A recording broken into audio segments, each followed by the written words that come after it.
The first step in solving the Rubik's Cube is trying to get the white cross. So in order to get the white cross, you have to get these center edge pieces into the right location. So this just takes a little bit of playing around to figure that out. So I've got one here.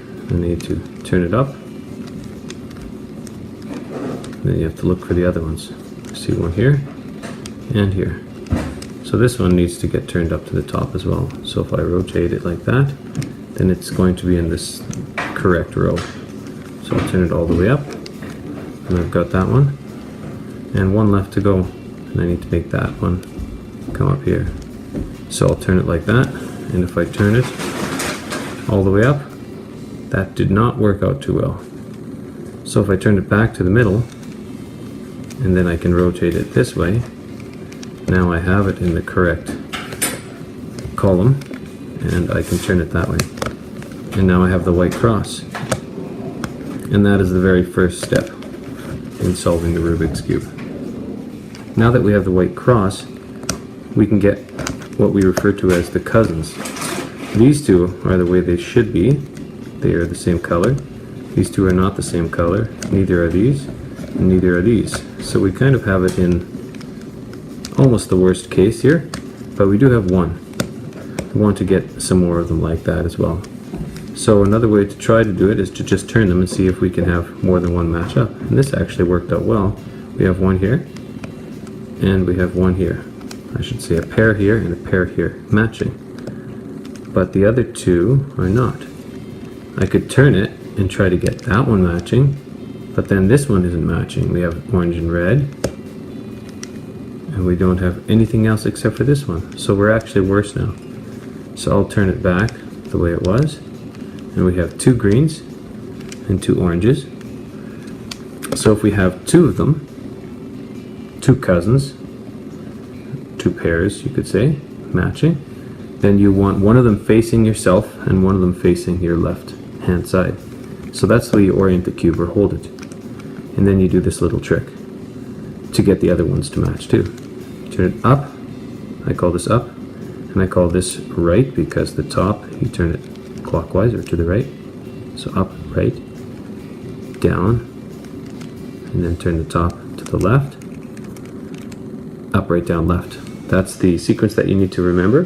That's how we refer to it anyway. And then this center needs to come back up. So there's just one last little turn to remember. And now we should have all of the cousins matching. And that is the second step after you get the white cross. That's the first step there. And the second step is making sure that you get these ones matching as well. The third step in solving the Rubik's Cube, after you have solved the white cross, you have the cousins all the way around matching. So it's the centers to the top ones here, to the edges. Once you have that, then you can worry about trying to get these two and these two white. So the way we do this is we flip this so that the white cross is facing down. Then, if you look for white on the top, you see that one is here, and it's a corner piece. Corner pieces always have three colors on them. So we have white sharing with blue and orange, but this is on the wrong side. So green and red are not the same as these, so you turn it and you see if it's the same now. So we have red and blue. One of them is the right color, but not the orange. So we'll turn it one more time. We have blue and orange, so that's blue and orange. So this is in the correct orientation. So blue and orange and blue. Doesn't matter that they're opposite as long as these two are the same as those two, even if they're reversed. This white one needs to be held on this side, and this hand will do the work. So we'll do the little trick again. Up, right, down, and then move this finger, left. So that's once. Didn't work yet. Still not there. So we do it again. Up, right, down, left. Still didn't work. Up, right, down, left. There it is. Now it actually worked. And I see there's another white one here. This is in a good position, except it's not in the right rotation. So green and red We'll have to move it over. There's green and orange, not quite. Try it again, green and red.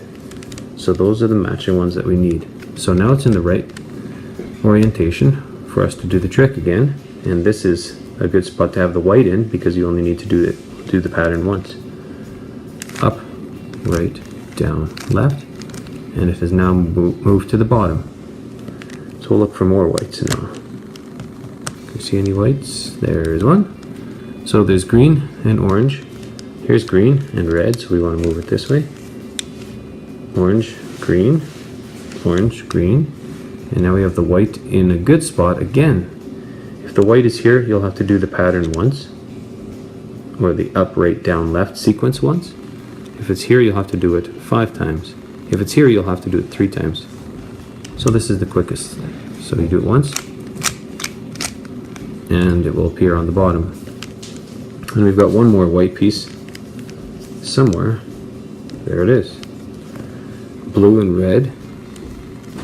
So we'll turn it so it matches with blue and red. Blue and red centers. Blue and red. Here we go. So it's at the top, so we have to do it 3 times. So we'll hold it to the right side again. So I turn it up, right, down, left. Up, right, down, left. Up, right, down, left. So that was 3 times. Now we have the entire bottom layer solved. And it's solved correctly. Just because you have all white on the bottom doesn't mean it's solved correctly. These pieces all have to be matching. The corner pieces have to be in the right spot, I should say. So now that's correct. We're ready to move on to solving the second layer.